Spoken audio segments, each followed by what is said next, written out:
Hey guys, welcome to the video. Today I just want to talk a little bit about what to expect with the renderer, if and when it hits. Now, hopefully if all goes well it should be with us by 6.0, and aiming for the end of February. But of course, blockers may happen and this may not hit on time, or the renderer might not make it to 6.0 at all. So, just to clarify, the devs don't want people to get too hyped, because it may not even happen. At this stage. It's too early to tell, if blockers are going to happen when it hits the public, etc. Now what we do know is Hicks did mention there may be a beta opt-in branch for the new renderer for testing purposes, obviously. Well, that isn't the case now. When the renderer is ready for public testing, it will be part of the normal experimental branch or stable branch when it reaches that stage. Roughly 6 months ago, I think Eugen did an announcement saying early tests on the renderer was about a 40% increase in FPS. So if you get 10 FPS in Cherno, it would then become 14 FPS on the new renderer. But that was a long time ago and we've had some more information since then. Very recently, Eugen posted a couple of screenshots on Twitter showing off the new renderer. One of them shows a very complex scene, which he mentions is on par with Severgrad Town, and it's running on a 2 to 3 year old PC with what he thinks is an Nvidia 760 graphics card. And in the other screenshot, he's getting 118 FPS from the same scene. Bearing in mind LODs, which is the level of detail an object may show depending on the distance away from said object, Eugen also mentioned that players on screen at the same time barely affect the performance.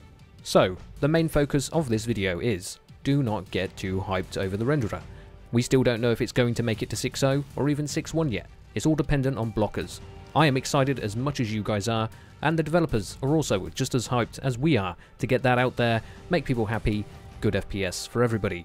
But this is obviously all dependent on your own PC specs. Not everybody has a brand new PC, but as I mentioned, a 2 to 3 year old PC with a 760 graphics card that can push out that much FPS, with that type of scene complexity, is showing some pretty good positivity towards the renderer.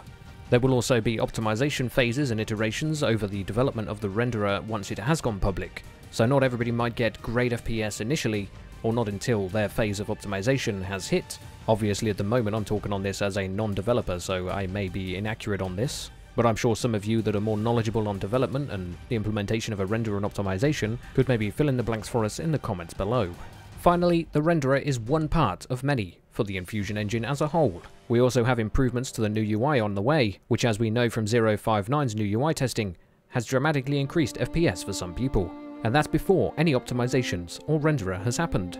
All I can ask from the community is to give as little stress as possible to the developers in this tough stage of development, pushing out that renderer to us to make everybody happy. And a lot of the time, I'm seeing people just giving shit to the developers when they are working their asses off, and I know they are working their asses off to give us the game that we always wanted. It will happen, it's going to take time. We're just over 2 years through a 3-year development cycle. Nobody moans about Fallout 4 when that took 6 years and still was a buggy mess when it released. Just think about that. I hope you enjoyed this video, and I'll see you peeps next time. Got him. Let's move in. Nice.